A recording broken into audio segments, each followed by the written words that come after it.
Yang ketiga, orang yang berlindung kepada Tuhan. Ayat yang ke-9.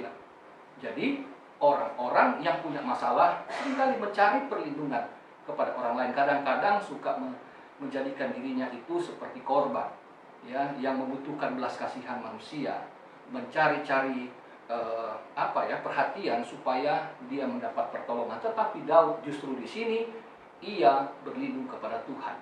Meskipun perlindungan Daud, kalau saudara baca dari berbagai mazmurnya, ia berlindung sesungguhnya di tempat-tempat yang nggak strategis, yang tidak seperti perlindungan pada umumnya di kota-kota benteng atau mereka punya pasukan yang kuat. Tetapi Daud justru seringkali berlindung hanya dalam kemah. Artinya ini sangat rentan. Bahkan dikatakan juga di bagian lain, Daud berlindung dalam pondok.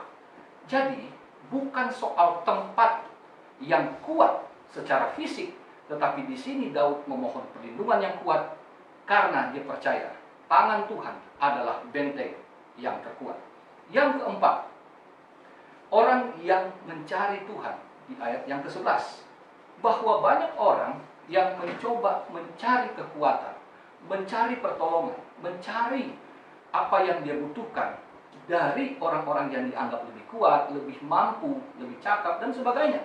Tetapi di sini Daud memberi contoh bahwa dengan mencari Tuhan, artinya di sini bukan sekedar mencari, tapi menggunakan kata kerja yang terus-menerus. Sekali cari mendapat, tetapi dia terus mencari. Maka satu saat pasti dia menemukan apa yang menjadi solusi bagi hidupnya. Nah, saudara yang terkasih dalam Tuhan, kemudian dikatakan bahwa singa-singa muda itu bisa merana kelaparan. Tapi orang-orang yang mencari Tuhan tidak kekurangan sesuatu pun yang baik. Jadi singa-singa muda ini melambangkan kekuatan, keperkasaan, dan keangkuhan hidup. Namun Daud memberi contoh bagi kita bagaimana dengan kerendahan hati orang yang tidak berdaya, yang lemah, namun di tangan Tuhan ia cakap menanggung segala perkara.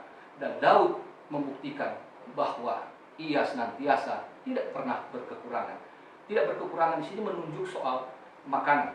Daud tidak pernah kelaparan. Tuhan selalu menyediakan dengan caranya yang ajaib. Bagaimana ia menolong Daud, ia mencukupkan Daud. Meskipun Daud dalam pelarian, tetapi pemeliharaan Tuhan tetap datang kepada Daud. Demikianlah dengan saudara dan saya. Hari-hari ini, tahun ini kita mendengarkan ada begitu banyak kabar-kabar yang dapat membuat lemah iman. Katanya 2023 adalah masa kegelapan secara ekonomi global. Namun kita percaya Yesus Kristus adalah terang dunia. Dia yang telah menyinari kita. Hidup yang berdosa telah diterangi oleh kasih-Nya, oleh hidupnya sendiri.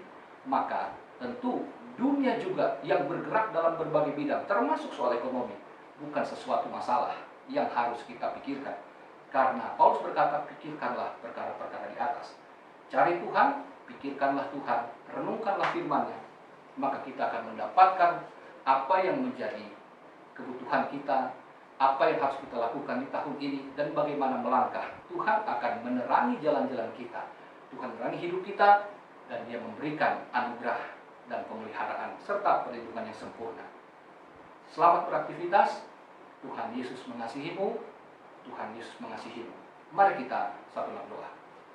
Bapa di sorga, kami mengucap syukur tahun yang baru telah datang. Kami telah melewati tahun 2022 penuh dengan pergumulan dan masalah. Tapi kalau kami masih hidup sampai hari ini, itu menunjukkan, membuktikan bahwa kasih setia Tuhan tidak pernah beranjak, terlepas apakah kami setia atau tidak di tahun 2022. Karena kami tahu, kami yakin Tuhan senantiasa mengasihi kami. Dan Tuhan, kami mohon rahmat-Mu agar kami bisa hidup lebih baik lagi. Dalam tuntunan firman Allah dan Roh Kudus, kami mau hidup, bertumbuh, dan berbuah lebih daripada tahun sebelumnya. Berikan kami kekuatan ya Tuhan, agar sebagaimana kami diluputkan pada tahun sebelumnya dalam berbagai kesulitan, tahun ini pun kami yakin, kami percaya Tuhan Yesus setia. Tuhan Yesus juga yang akan menguatkan kami. Tuhan tolong kami agar 2023 ini kami tatap dengan iman, dan kami optimis bersama dengan Tuhan. Kami cakap menanggung segala perkara. Terpujilah nama Tuhan. Kami memberkati Tuhan.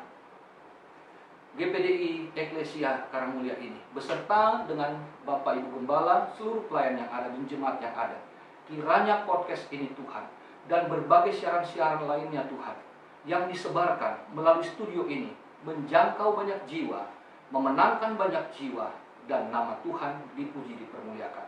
Terima kasih Bapa, ini doa sembahyang kami, dalam nama Tuhan Yesus Kristus kami berdoa. Haleluya. Amin.